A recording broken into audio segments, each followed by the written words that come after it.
ነገ በ6 ሰዓት መልሱን እንሰጣለን ብለው አሰናበቱት። አምባሳደሩን በመልሳቸው ተደንቆ ቤቱ ሲገባ ለአክሊሉ ደውሎ ጉዳዩን አጫወተው። አክሊሉም አንተን አስገብተው ያናገሩ የሩዝቬልት መልእክተኛ ስለሆንክ ነው እንጂ ማንም ሰው ቢሾፍቱ ሄዶ አያገኛቸውም። መልሱም ያለምንም ጥርጥር እሺ ነው። ለነገ ያሉ ከንጉሳዊ ቤተሰቦችና ከአማካሪዎቻቸው ጋር ተማክረው ለመቅረብ ነው ብሎ አስረዳው። የአሜሪካው አምባሳደር በተቀጠረበት ሰዓት ገነተ ልዑል ቤተመንግስት ሄዶ ግብዣውን መቀበላቸውን የሚገልጸውን መልእክት ተቀብሎ ከጃንሆይ ጋር አብረው የሚጓዙትን ሰዎች ስም ዝርዝር አዘጋጅቶ ላከ። እነሱም አክሊሉ፣ ይልማ፣ ራስ ካሳ፣ ሻለቃ መርድ፣ ጆን ስፔንሰር እና የልፍኝ አሽከሩ ልጅ ከበደ አበበ ነበሩ።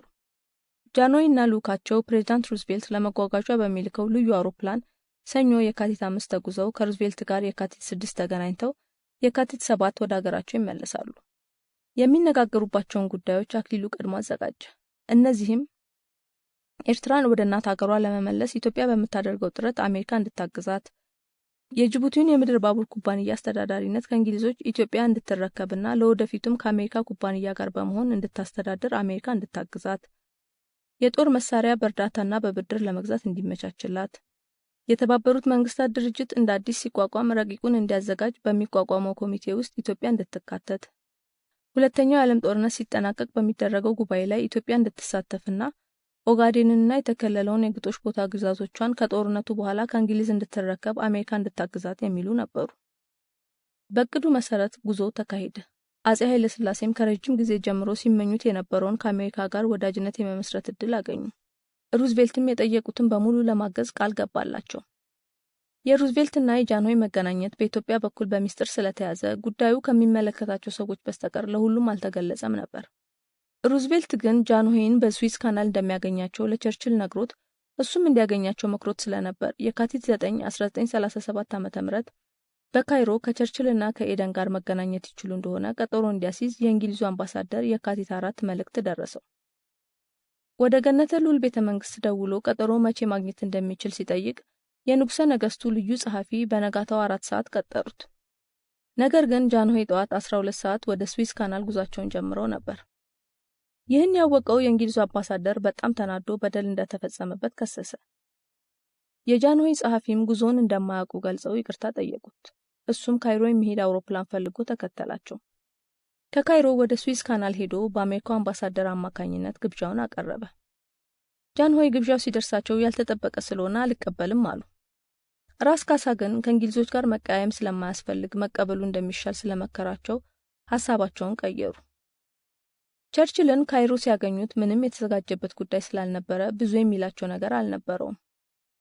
የሚሉት ነገር ካለ ሲጠይቃቸው ጃንሆይ ሩዝቬልትን እንደጠየቁት ኢትዮጵያ ኤርትራን ከእናት ሀገሯ ጋር ለመቀላቀል በምታደርገው ጥረት እንግሊዝ እንድትረዳት፣ ጦርነቱ አልቆ የሰላም ጉባኤ ሲደረግ ኢትዮጵያም ምንም እንኳን የኪራይ ገንዘብ ልክፈልሽ ብትባልም ከእንግሊዝ መንግስት ጋር ባላት ወዳጅነት ኦጋዴንንና የተከለለውን የግጦሽ ቦታ ለእንግሊዝ ጦር መጠቀሚያነት ማበርከቷ ተይዞላት ተካፋይ እንድትሆንና የተባበሩት መንግስታት እንደ አዲስ ሲቋቋም ኢትዮጵያ ሙሉን ከሚያረቀው ኮሚቴ ውስጥ አባል እንድትሆን ድጋፍ እንዲደረግላት ጠየቁት።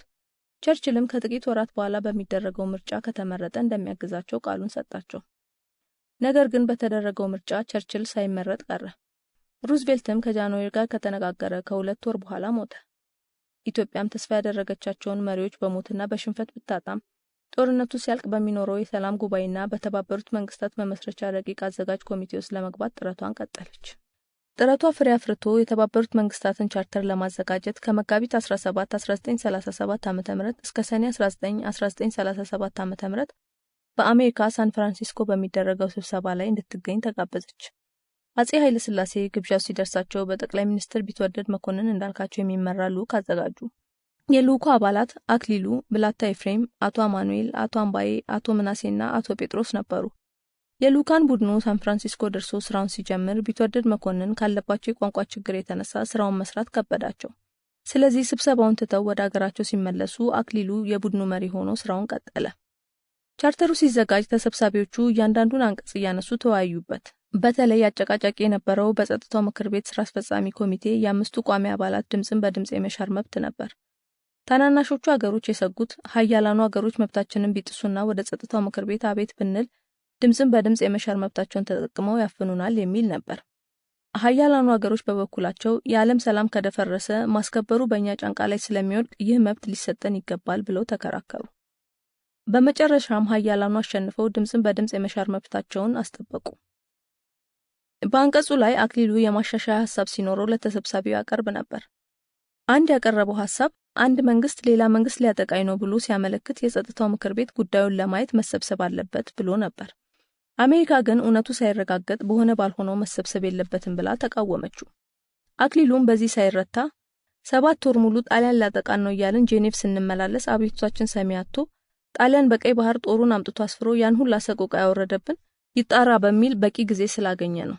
አቤቱታችን ሰሚ ያገኘው ጣሊያን ከግዛታችን 30 ኪሎ ሜትር ዘልቆ ከገባ በኋላ ስለሆነ ቀድሞም ከበቂ በላይ ዝግጅት ስላደረገ እኛን ከሰቆቃ ማዳን አልተቻለም ብሎ አስተያየቱን ሲሰጥ ሁሉም ሐሳቡን ደግፈው ማሻሻያውን ተቀበሉት። በዚህ መልክ 3 ወር የፈጀው የተባበሩት መንግስታት ቻርተር ተዘጋጀ። በፊርማው ስነ ስርዓት ላይም የአክሲስ ኃይሎች የመጀመሪያ ተጠቂ ቻይና እንድትፈርም ከተደረገ በኋላ ሌሎቹ ሀገሮች በየተራ ቻርተሩ ላይ ፈረሙ። አክሊሉም በአገሩ ኢትዮጵያ ስም 35ኛ ሆኖ ፈረመ። ቻርተሩ ከተፈረመ በኋላ የሁሉም ሀገሮች መንግስታት አይተው እንዲስማሙበትና እንዲያጸድቁት የወራት ጊዜ ተሰጥቷቸው ተለያዩ። አክሊሉም ወደ አገሩ ከመመለስ ይልቅ ተጨማሪ ስራዎችን ለመስራት ከሳን ፍራንሲስኮ ወደ ዋሽንግተን ዲሲ አመራ። ዋሽንግተን ሲደርስም በአሜሪካ ፕሬዝዳንት እንግዳ ማረፊያ ብሌር ሃውስ ተቀመጠ። በቆይታውም ከተለያዩ የአሜሪካ ባለስልጣናት ጋር ተገናኝቶ ተነጋገረ። አንደኛው ጉዳይ ኢትዮጵያ የራሷ የሆነ አየር መንገድ እንዲኖራት በትብብር ከአሜሪካ ጋር እንድታቋቁም ጠየቀ። በወቅቱ አውሮፕላን ስለሌለ የአውሮፕላን እርዳታና የአብራሪዎች ስልጠና ከአሜሪካ ለማግኘት ነበር። ይህ ጉዳይ ግን አሜሪካኖቹ ኢትዮጵያውያን ማብረር አይችሉም ብለው ከለከሉት። እሱም አውሮፕላኖቹን በብድር መግዛትና ሰዎችንም አሰልጥኖ አብራሪዎች ካገኘ በኋላ ለአስተዳደሩ በአመት ገንዘብ እየከፈሉ ማሰራት እንደሚቻል ስላመነበት አገሩ ሲመለስ ለጃንሆይ ሐሳቡን ለማቅረብ ወስኖ ክልከላቸውን ለጊዜው ተቀበለው።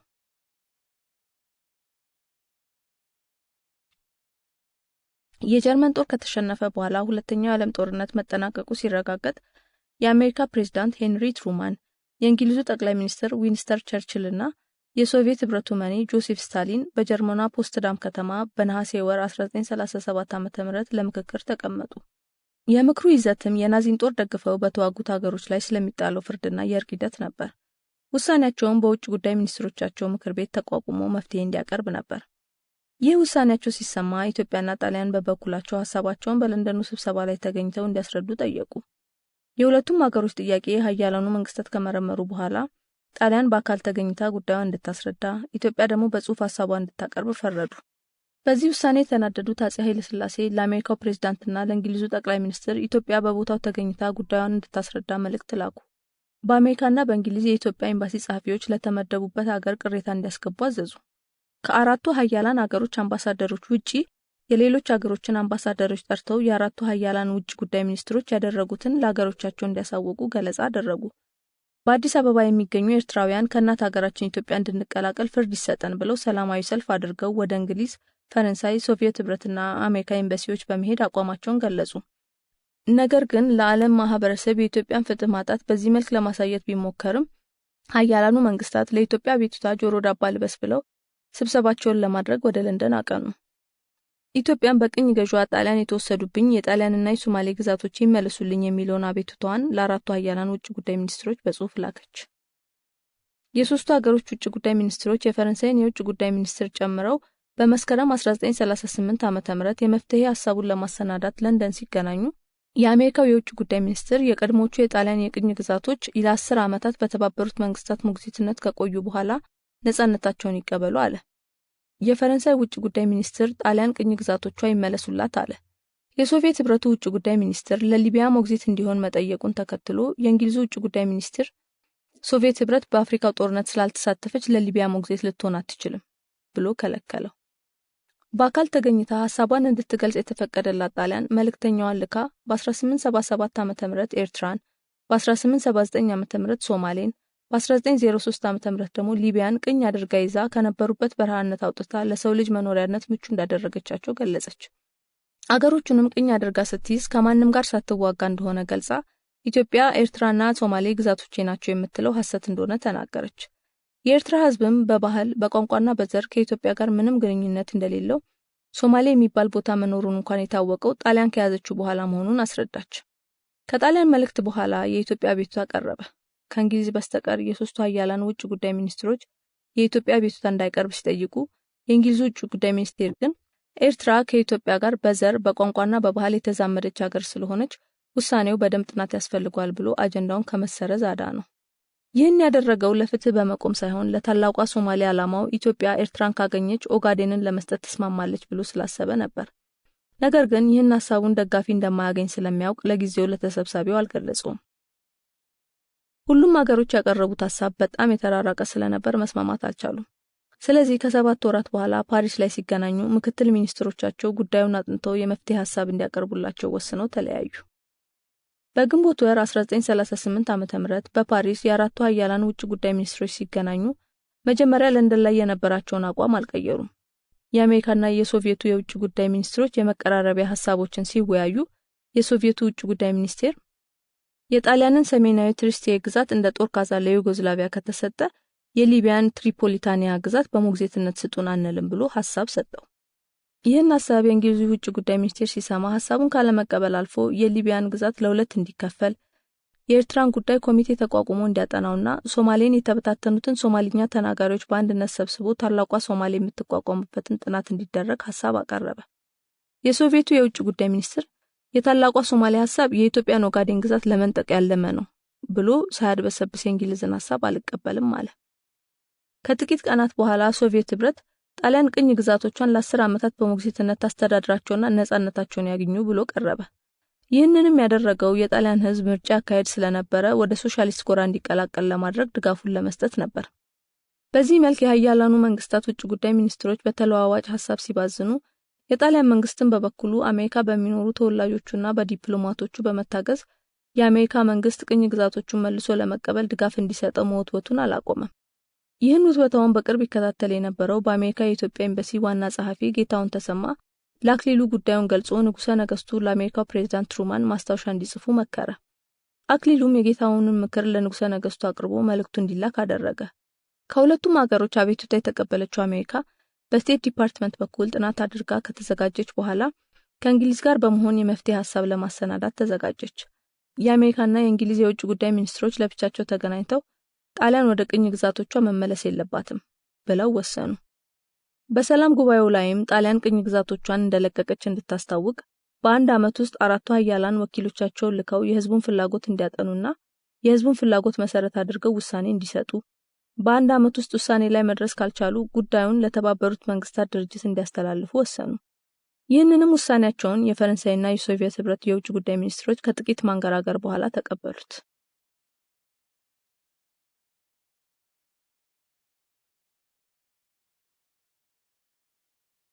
የፓሪሱ የሰላም ጉባኤ ሲካሄድ ጉባኤውን ከሚካፈሉት ሀገሮች ውስጥ ኢትዮጵያ እንዳልተካተተች ሲታወቅ የአፄ ኃይለ ሥላሴ መንግስት ግብዣ እንዲላክለት የአራቱን ኃያላን ውጭ ጉዳይ ሚኒስትሮች እንዲያነጋግር አክሊሉን ለመላክ ወሰነ። አክሊሉን በመጀመሪያ የአሜሪካንና የእንግሊዝን ድጋፍ ካገኘ በኋላ ወደ ሶቪየት ህብረትና ፈረንሳይ ለመሄድ ወሰነ።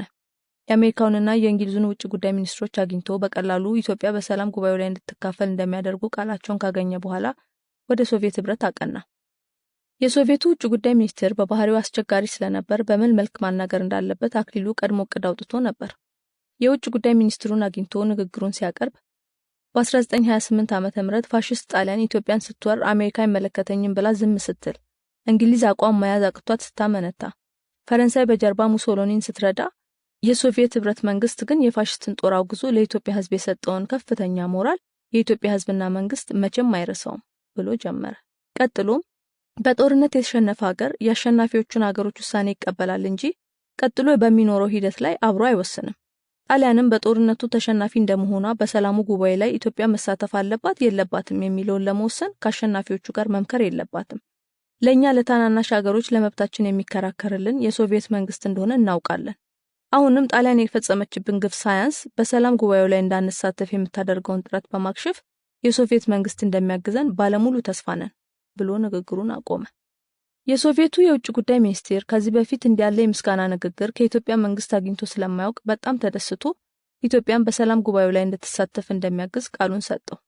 የሶስቱን ኃያላን ቃል ያገኘው አክሊሉ የፈረንሳዩን የውጭ ጉዳይ ሚኒስትር ለማናገር ወደ ፓሪስ የሄደው በልበ ሙሉነት ነበር።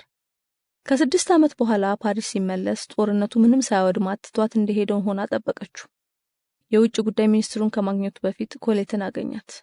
ከ6 ዓመት በኋላ ሲገናኙ ስሜቱ አንድም ቀን እንዳልተለያዩ ነበር። ናፍቆታቸውን ለመወጣት አንድ ቀን ከቤት ሳይወጡ አሉ።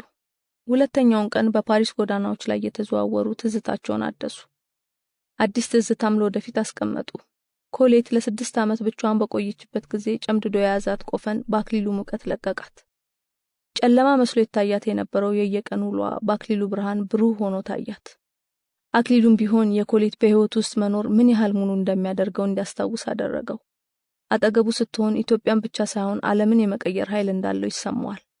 አሁንም ሲያገኛት ወደፊት ለሚጠብቀው ሙግት ልበ ሙሉ እንዲሆን አደረገው። በየጊዜው ያሉበትን ሁኔታ በደብዳቤ እየተላላኩ ስለሚነጋገሩ አዲስ የሚያወሩት ነገር አልነበረም። ነገር ግን የጉዳዮችን ዝርዝር ለመግለጽ ከጽሑፍ ይልቅ አይን ላይን እየተያዩ መነጋገር ይበልጥ ስሜትን ገላጭ ስለነበር ብዙ ጉዳዮችን ድጋሚ እያነሱ ዝርዝሩን አወሩ። ስለ እናቱ ሞት ጠየቀችው። እንደተቀበለውና ብዙም እንዳልተጎዳ ነገራት። የአካለ ወርቅን ማግባት አንስታ የእነሱ መጨረሻ ምን እንደሆነ ጠየቀችው። መጨረሻችንማ አብሮ ማርጀት ነው አላት። አንተ አዲስ አበባ እኔ ፓሪስ እየኖርን ነው ብላ ጠየቀችው። አይ ሁለታችንም አዲስ አበባ ካልሆነም ፓሪስ አብረን እየኖርን። በዚህ ስራ እንዴት ነው ፓሪስ አብረን የምንኖረው? እውነቱን ለመናገር አዲስ አበባ ለማለት ነው የፈለኩት፣ ግን አንቺ ከፓሪስ ውጭ መኖር መፈለግሽን እርግጠኛ አይደለሁም። ለኔ የትም ቢሆን አብሬ ከኖርኩ ምንም ችግር የለብኝም። በዛ ላይ ታግዬ ማላሸንፋት ኢትዮጵያን ከመወዳደር ከርሷ ጋር በስማማ ይሻለኛል ስትለው በመልሷ ተደሰተ። ሌሎቹ ችግሮች ቀለል ያሉ ናቸው። ስለዚህ ከዚህ ጉዞ የመልስ የምትመጭበትን ሁኔታ አመቻቻለሁ። ጆሮዋን የያዘው ግን ሌሎቹ ችግሮች ያለው ስለነበር ሌሎቹ ችግሮች ምንድናቸው? አንደኛው ምግብ ነው። ምግቡ ከአውሮፓውያን በጣም የተለየ ስለሆነ እንኳን ላንቺ እኔ እንኳን መልመድ አልቻልኩም። ከመጣሽ ግን ቤት ውስጥ ማብሰል ስለምንችል ብዙም አያሳስብም። ሁለተኛው የመንግስት ባለስልጣን ከኢትዮጵያ ውጭ ማግባት አይፈቀድለትም። እሱንም በኢትዮጵያ ሕግ መሰረት ባንፈራረምም አብረን መኖር እንችላለን። ባለስልጣን ለምንድን ነው ከኢትዮጵያ ውጭ ማግባት የማይፈቀድለት ብላ ስትጠይቀው ባለስልጣኖች በየጊዜው እየተጋበዙ ከነ ባለቤቶቻቸው ወደ ቤተ መንግስቱ ስለሚሄዱ ምናልባት ለዛ ይመስለኛል። ያው ካለን ታሪክ አንፃር የውጭ ሀገር ሰው በቀላሉ አናምንም አላት። ምክንያቱ ብዙም ባይዋጥላትም እሷ ከአክሊሉ ጋር አብራ ከኖረች ባይፈራረሙም ግድ ስለማይሰጣት ብዙም አልተጨነቀችበትም። ናፍቆታቸውን ከተወጡ በኋላ ቤተሰቦቿን ለማግኘት ወደ ቤታቸው አብረው ሄዱ። አባቷ አርጅና ቢጫጫናቸውም አሁንም አምሯቸው ንቁ ነው። እናቷም እንደ ድሮ እንግዳ ተቀባይና ደስተኛ ሴት ናቸው። አክሊሉ ሁለቱንም በህይወት በድጋሚ በማግኘቱ በጣም ተደሰተ። በጦርነቱ ወቅት ስላጋጠማቸው ጉዳዮች ተጨዋወቱ። 2 ቀን ከኮሌትና ከቤተሰቦቿ ጋር ካሰለፈ በኋላ የውጭ ጉዳይ ሚኒስትሩን ለማግኘት በቀጠሮ ቀን ወደ ቢሮ አመራ። የሶስቱን ኃያላን ድጋፍ ያገኘው አክሊሉ የፈረንሳዩን የውጭ ጉዳይ ሚኒስቴር ማባበል አልፈለገም። ከመጀመሪያው ጀምሮ ፈረንሳይ ለጣሊያን ወገና በመንግስታቱ ማህበር ኢትዮጵያ ላይ ጫና ስታደርግ የነበረች፣ አሁንም ጦርነቱን ጣሊያን ከተሸነፈች በኋላ ቅኝ ግዛቶቿ ይመለሱላት ስትል የነበረች ከመሆኗም በላይ ኢትዮጵያ በሰላም ጉባኤው ላይ እንዳትሳተፍ ከሚፈልጉት ሀገሮች መካከል ናት። አክሊሉም ይህን ሁሉ ስለሚያውቅ ለፈረንሳይ ውጭ ጉዳይ ሚኒስቴር ተለሳልሶ መቅረብ አልፈለገም። ሁኔታውን ያዩት በፈረንሳይ የኢትዮጵያ አምባሳደር አቶ ተስፋዬ ተገኝ በልህ ተጋፍጦ የኢትዮጵያን ጥቅም ከማሳጣት በትዕግስት እንዲያልፈው መከሩት። አክሊሉም ወደ ውጭ ጉዳይ ሚኒስትሩ ሲሄድ የአቶ ተስፋዬ ምክር እያሰበ በትዕግስትና በትህትና ለማናገር እያሰበ ነበር። ነገር ግን የውጭ ጉዳይ ሚኒስትሩ አቀባበሉ ቀዝቃዛ ስለነበር የአክሊሉን ንዴት ቀሰቀሰበት። ማስመሰል ስላልቻለ የውጭ ጉዳይ ሚኒስትሩ ምን ላደርግልህ እችላለሁ ብሎ ደረቅ ጥያቄ ሲጠይቀው አክሊሉም በአሁኑ ሰዓት በአራቱ ኃያላን ውጭ ጉዳይ ሚኒስትሮች ምክር ቤት ኢትዮጵያን የሚያሳዝን ተግባር እየተፈጸመ ይገኛል። በፓሪስ በሚገኘው የሰላም ጉባኤ ላይ እንድትካፈል ኢትዮጵያ እስካሁን ጥሪ አልደረሳትም። ይህም የሆነው ከኃያላኑ መንግስታት ደጋፊ አግኝታ ኢትዮጵያ እንዳትገኝ ጣሊያን እያከላከለች ስለሆነ እንደሆነ ይወራል። አሁን የመጣሁት የፈረንሳይ አቋም በዚህ ጉዳይ ላይ ምን እንደሆነ ለመጠየቅ ነው አለው። የፈረንሳይ ውጭ ጉዳይ ሚኒስትር ይህን ሲሰማ በጣም ተገረመ። ምክንያቱም የጠበቀው ኢትዮጵያ በሰላም ጉባኤው ላይ እንድትሳተፍ እርዳታ ሊለምነው የመጣ የመሰለው ሰው አቋሙን እንዲያስታውቀው ሲጠይቀው ምንም ያልገመተው ጉዳይ ስለነበር ነው።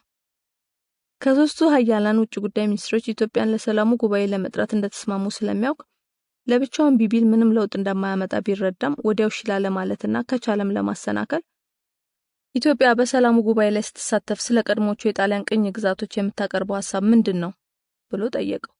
አክሊሉም አራቱ ኃያላን አጥንተው ከሚያቀርቡት መፍትሄ ሐሳብ ሌላ የምናቀርበው ሌላ ሐሳብ የለንም ብሎ መለሰለት። ይህን ሲሰማ የፈረንሳይ ውጭ ጉዳይ ሚኒስቴር በጣም ተደሰተ።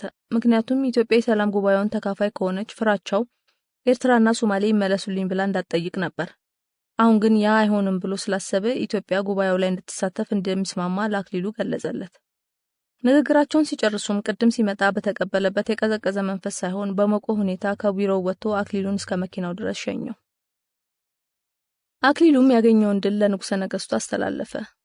ከእያንዳንዱ ሀገር የውጭ ጉዳይ ሚኒስቴር ጋር ያደረገውን ንግግር ስለላከ ንጉሠ ነገሥቱ ለሰራው ሥራ አመስግነውት ከእያንዳንዱ ሀገር ጋር ያደረገውን የተለያየ አቀራረብ አደነቁለት። ኃያላኑ መንግስታት በውጭ ጉዳይ ሚኒስትሮቻቸው በኩል በገቡት ቃል መሰረት ሐምሌ 13 1938 ዓ.ም ለኢትዮጵያ በሰላሙ ጉባኤ ላይ እንድትሳተፍ ጥሪ ሲልኩላት በገነተ ልዑል ቤተ መንግስት ታላቅ ደስታ ሆነ። ንጉሠ ነገሥቱ ኢትዮጵያን ወክለው የሚሳተፉ ሰዎችን አክሊሉ መርጦ እንዲልክላቸውና እንዲያጸድቁለት ስልጣኑን ሰጡት። ጸሐፌ ትእዛዝ ወልደ ጊዮርጊስ በአክሊሉ ሥራ በጣም ተደስተው ጓደኛቸውን መኮንንን አግኝተው እስኪነግሩት ቸኮሉ።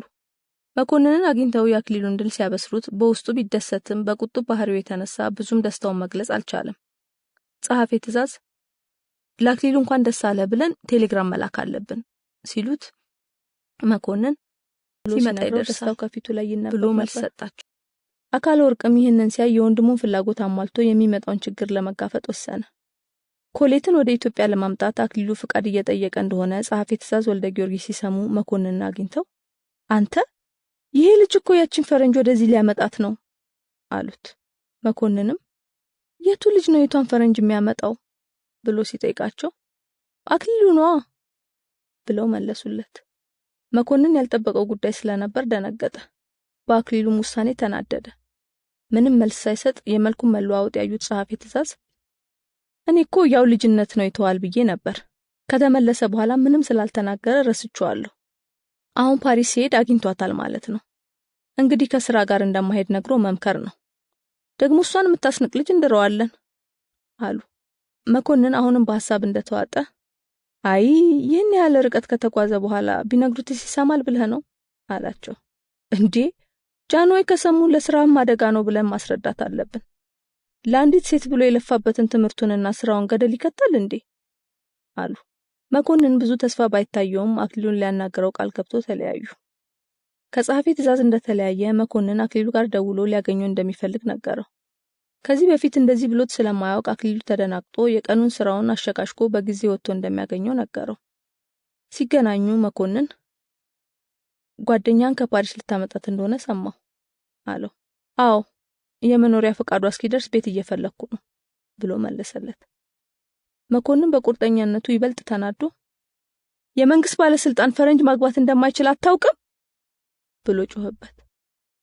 ወንድሙ እንደዚህ ተቆጥቶት ባያውቅም አክሊሉ ከመጋፈት በቀር ሐሳቡን ስለማይቀይር ተረጋግቶ አውቃለሁ መፍትሄም አዘጋጅቼለታለሁ ብሎ መለሰለት። ስራዬን እለቃለሁ እንዳይለው እየፈራ መኮንን ምንድነው ያዘጋጀው መፍትሄ ብሎ ጠየቀው። ሳንጋባ አብረን እንኖራለን ብሎ መለሰለት። ስራዬን እለቃለሁ ስላላለው ቢረጋጋም ሐሳቡን እንደማይቀይር በመረዳቱ ተበሳጨ። ተጋባችሁ አልተጋባችሁ አብራችሁ ከኖራችሁ ያው አይደለም? እኛም እንደዛ ነው የምናስበው፣ ሕጉን ለማክበር አንጋባም አለው። ይበልጥ ሹፈት ስለመሰለው እኔ እኮ የሚገርመኝ በዚህ በኩል አገሬን ወዳለሁ ትላለህ፣ ከማለትም አልፈህ ማንም የማያደርግላትን ታደርጋለህ። በዚህ በኩል ፈረንጅ ካላገባው ብለህ በአገር ሕግ ላይ ታፌዛለህ። ለመሆኑ ላንተ የምትሆን አበሻ ጠፍታ ነው ሚስት ከፈረንጅ ሀገር የምታመጣው ብሎ ጠየቀው። ቢፈልግ ላይ ጠፋ ይችላል። እኔ ግን አንዴ ልቤን ለኮሌት ሰጥቻለሁ፣ ሌላ ሴት አልፈልግም ብሎ ቁርጥ አቋሙን ነገረው።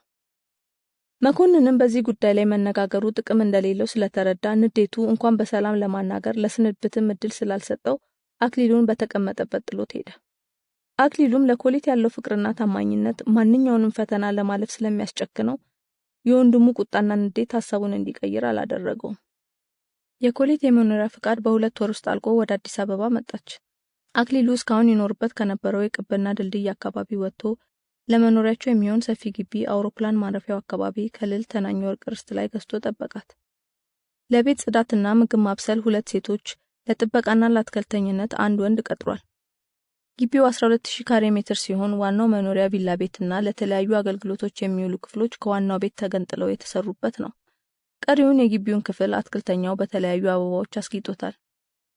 ለጓሮ አትክልቶችን በቂ ቦታ ተቶለት ግቢው ውበት ብቻ ሳይሆን ጥቅምም እንዲሰጥ አድርጎታል።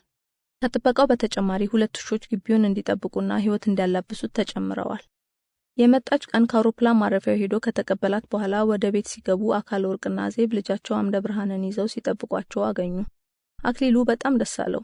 ወንድሙን ከኮሌት ጋር አስተዋወቃት። አዜብንና አምደ ብርሃንንም ተዋወቀች። አምደ ብርሃን ልክ እንደሚያውቃት ሰው ከላዩ ላይ አልወርድ አለ። አለመምጣቱን አይታ ኮሌት የመኮንንን ደህንነት ጠየቀች። አክሊሉ ባንቺ መምጣት ደስተኛ አይደለም እንዳይላት ደህንነቱን አረጋግጦላት ስራ ስላለው መገኘት እንዳልቻለ ሲነግራት አመነችው። ከአዜብ ጋር ለመግባባት በቋንቋ ምክንያት ብትቸገርም ከአካለወርቅ ጋር በደንብ ተጫወቱ። ምሳ ከተበላ በኋላ እንድታርፍ እና አካለወርቅ ተሰናብተዋቸው ሄዱ። ኮሌትም ደክማት ስለነበር ወደ መኝታዋ ሄደች። አክሊሉ ኮሌት ከተኛችበት አልጋ ጫፍ ተቀምጦ ተመለከታት። ፍቅሩን አገሩ ላይ በማምጣቱ በጣም ተደስቷል። የሷ መምጣት ብዙ ተቃውሞ እንደሚያስነሳበት ቢያውቅም ፊት ለፊት ለመጋፈጥ ተዘጋጅቷል። ወደፊት የሚጠብቀው ስራም ቀላል ስላልሆነ ብቻውን ከሚሆን የኮሌት አጠገቡ መኖር እንደሚያጠነክረው ያውቃል። ኮሌትን ከጎኑ አድርጎ የፓሪሱን የሰላም ጉባኤ ውሳኔዎች ለማስፈጸም መስራት ያለበትን ነገሮች ማውጠንጠን ጀመረ።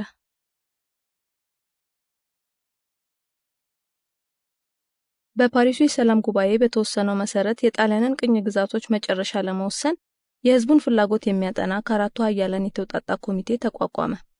ኮሚቴው ስራውን ከመጀመሩ በፊት በለንደን ለስብሰባ ሲቀመጥ የኢትዮጵያን ሐሳብ ለመስማት አክሊሉን ጋበዘው። ግብዣው የደረሰው ከስብሰባው 2 ቀን በፊት በመሆኑ በነበረው የመጓጓዣ ችግር ምክንያት አክሊሉ ለ1 ሳምንት እንዲገፉለት ጠየቀ። አንገፋም ስላሉት ከመቅረት ጃንሆይ ከእንግሊዝ መንግስት በተሰጣቸው ያልተመዘገበ አውሮፕላን እያቆራረጠ ወደ ለንደን ለመሄድ ወሰነ። ሐሳቡን ለጃንሆይ ሲያማክራቸው ፈቀዱለት። አውሮፕላኗ ትንሽ ስለሆነች ከአዲስ አበባ ሱዳን፣ ግብጽ፣ ግሪክና ፈረንሳይ ያረፈች ነዳጅ መሙላት ስለነበረባት ከነዚህ ሀገሮች አምባሳደሮች የይለፍ ወረቀት መቀበል ነበረበት። ይህን ሁሉ አሟልቶ ጉዞውን ጀመረ። ሱዳን በሰላም ተቀብለው ካሳረፉት በኋላ ግብጽ ሲደርስ ግን የተቀበሉት ባለስልጣኖች የያዘውን ወረቀት ቢያሳያቸውም ሊያምኑት አልቻሉም። በወቅቱ ግብጾች ከእስራኤሎች ጋር ጦርነት ላይ ስለነበሩ ሁሉንም ነገር በጥርጣሬ የሚመለከቱ ነበሩ። አክሊሉ የሚሄድባትን አውሮፕላን የሚያበራው አብራሪም ነጭ ስለነበር እስራኤላዊ ይሆናል ብለው ጠረጠሩት። ሰዓቱም 10 ሰዓት አልፎ ስለነበር ጦርነት ስለሆነ ከዚህ ሰዓት በኋላ አትበርም ብለው ከለከሉት። ባለስልጣናቱ አክሊሉና አብራሪውን ካረፉበት በደቡባዊ ግብጽ ሉክሶር ከተማ ወደ ካይሮ እንዲሄዱ አዘዟቸው። እዚያም መርምረው እንደሚለቋቸው ነገሯቸው። አክሊሉም ያለው አማራጭ ተስማምቶ አውሮፕላኑን መሳፈር ስለነበረ ተስማምቶ አውሮፕላኑን ተሳፈረ። መንገድ ሲጀምሩ ካይሮ ካረፉ መርምረው እስከሚለቋቸው ድረስ 2 ቀን አልቆ ለስብሰባው እንደማይደርስ ስለተረዳ አብራሪውን በድፍረት ቀይ ባህርን ተከትሎ ወደ ሜዲትራኒያን እንዲሄድ አዘዘው። ሜዲትራኒያንን እንደተሻገሩ ነዳጅ ስላለቀባቸው ማረፍ ግዴታቸው ሆነ። ለማረፍ የቻሉት ከሜዲትራኒያን ባህር ዳርቻ 11 ኪሎ ሜትር ርቃ የምትገኘው ሼፒር ከተማ ነበር። ሰዓቱ ከምሽቱ 3 ሰዓት የሆነ ሲሆን አውሮፕላን ማረፊያው መብራት ስለሌለው የከባድ መኪና መብራት አብርተውላቸው በሰላም አረፉ። አዳራቸውን እዛው አድርገውና ነዳጅ ሞልተው በነጋታው ወደ ግሪክ አመሩ። ግሪክ በሰላም አርፈውና ነዳጅ ሞልተው ወደ ፈረንሳይ ማርሴይ አቀኑ። ማርሴይ ሲደርሱ ግን አውሮፕላኑ ያልተመዘገበ ስለሆነ ከየት እንደመጣ እስኪያጣሩ አቆዩአቸው። ነዳጅም ካልገዙ እንደማይቀዱላቸው ነግረው አዘገዩአቸው። አክሊሉ ግን ከፈረንሳዩ አምባሳደር ያጻፈውን ደብዳቤ አሳይቶ እንዲተባበሩት ተደራደረ። በነበረው የቋንቋ ችሎታ የፈረንሳይ ባህልና ስነ ልቦና ዕውቀት ተጠቅሞ ነዳጁን አስሞላ። ከዚህ በኋላ እሁድ አመሻሹ ላይ ለንደን ደረሰ። ሰኞ ስብሰባው ከመጀመሩ በፊት ለአራቱ ኃያላን ተወካዮች እንዴት ብሎ ለንደን እንደደረሰ አጫወታቸው። ስብሰባው ሲጀመርም ያዘጋጀውን 60 ገጽ ንግግሩን አባስቶ ሰጥቷቸው ንግግሩን ሲጀምር የፈረንሳዩ ወኪል ይህን ሁሉ እስክታነብ ልንቆይ ነው? አትመሰተህናል፣ ለምን ጊዜያችንን ታጠፋለህ? ብሎ ጠየቀው።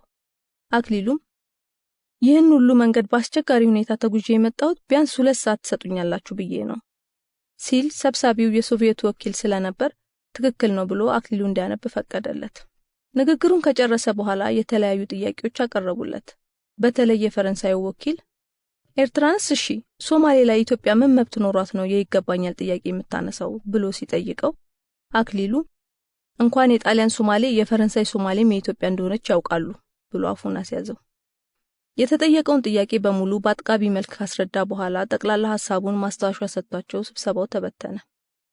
ኮሚቴው ስራውን ከኤርትራ ለመጀመር ቢወስንም እንዴት መስራት እንዳለበት እቅድ ስላላወጣ በኤርትራ የሚገኘው የእንግሊዝ የወታደራዊ አስተዳደር የኤርትራ ሕዝብ ከየቀበሌውና ወረዳው ተወካዮቹን መርጦ ለኮሚቴው ሐሳቡን እንዲያቀርብ አዘጋጀለት። ጥቅምት 28 1940 ዓ.ም መርማሪ ኮሚቴው አስመራ ሲደርስ ከየወረዳውና ቀበሌው የተውጣጡ 3000 ሰዎችና የተለያዩ የፖለቲካ ፓርቲው ተወካዮች ተዘጋጅተው ጠበቁት። የፖለቲካ ፓርቲዎቹ 5 ሲሆኑ የመጀመሪያው ማህበረ ፍቅሬ ሀገር የሚሰኘው የጣሊያንን ከኢትዮጵያ በ1933 ዓ.ም መባረር ተከትሎ የተመሰረተ ሲሆን ዓላማውም ያለምንም ቅድመ ሁኔታ ኤርትራ ከእናት ሀገሯ ኢትዮጵያ ጋር ትቀላቀል የሚል ነው። ሁለተኛው ራቢጣ አልእስላሚያ ወይም የእስላም ሊግ የሚሰኘው ፓርቲ በታህሳስ 1939 ዓ.ም በከረን ከተማ የተመሰረተና ኤርትራ ከኢትዮጵያ ጋር ምንም አይነት የዘር የባህልና የሃይማኖት ግንኙነት ስለሌላት ለተወሰነ ጊዜ በእንግሊዝ ካልተቻለም በተባበሩት መንግስታት ድርጅት ተዳድራ ነፃነቷን እንድታገኝ የሚጠይቅ ነው። ድርጅቱን ያቋቋሙት እንግሊዞች ሲሆኑ ዓላማቸውም ከፍተኛ የህዝብ ድጋፍ ያለውን ማህበረ ፍቅሬ ሀገርን የማዳከምና የጣሊያን ጠላት የሆነ ድርጅት ማቋቋም ነበር። መሰረቱም ሙስሊሙ የኤርትራ ህዝብ ነበር። ሶስተኛው ፓርቲ የሊበራል ፕሮግሬሲስት ፓርቲም በእንግሊዞች የተቋቋመው ክርስቲያኑን የኤርትራን ህዝብ ለመክፈል ታስቦ ነው። ለዚህ ዓላማቸው መጠቀም ያደረጉት በአካለ ጉዛይ አውራጃ ታዋቂ የነበሩትን የደጃች ተሰማ አስበሮምን ቤተሰብ ነው። ቤተሰቡ በመጀመሪያ የተቃወመው የማህበረ ፍቅሬ ሀገርን ያላንዳች ቅድመ ሁኔታ ከኢትዮጵያ መቀላቀል የሚለውን ሐሳብ ነው። ቤተሰቡ የሚጠይቀው ኤርትራ በሸዋ ዘውድ ስልጣን ስር መውደቅ የለባትም፣ ከኢትዮጵያ ጋር መቀላቀል ካለብን መብታችንን የሚያስከብርልን ልዩ ውል ያስፈልገናል ብሎ ነበር። ከእንግሊዞች ድጋፍ ሲያገኝ ግን ኤርትራ በእንግሊዝ ሞግዚትነት ተዳድራ ነፃ ሀገር መሆን አለባት የሚል ሐሳብ አመጣ። ቆይቶም በዘርና በቋንቋ የሚመስለን የትግራይ ህዝብ ከኛ ጋር ተቀላቅሎ ታላቋ ትግራይን መመስረት ይቻላል የሚለውን የእንግሊዞችን እቅድ እንከተላለን አለ። አራተኛው ፓርቲ ፕሮ ኢታሊያ የሚባል ሲሆን ስሙ እንደሚያመለክተው ጣሊያንን የሚደግፍና በጣሊያኖች የተቋቋመ ነበር። ዓላማውም ኤርትራን የፈጠረ ጣሊያን ስለሆነ ኤርትራ ከጣሊያን መለየት የለባትም የሚል ነው። አምስተኛው የምጽዋ የእስላም ሊግ ሲሆን የተቋቋመውም በጣሊያኖች የማህበረ ፍቅሬ ሀገርን ዓላማ ለማደናቀፍ ነው። እነዚህ ሁለቱ ፓርቲዎች የተቋቋሙት መርማሪ ኮሚቴው ተቋቁሞ ጉዞውን ወደ አስመራ ሲጀምር በመሆኑ ኮሚቴው ስራውን ሲጀምር ተጠናክረው አልቆሙም ነበር። መርማሪ ኮሚቴው ስራውን ሲጀምር በመጀመሪያ የማህበረ ፍቅሬ ሀገርን ፍላጎት አዳመጠ። የድርጅቱ ፕሬዝዳንት ደጃዝማች በየነ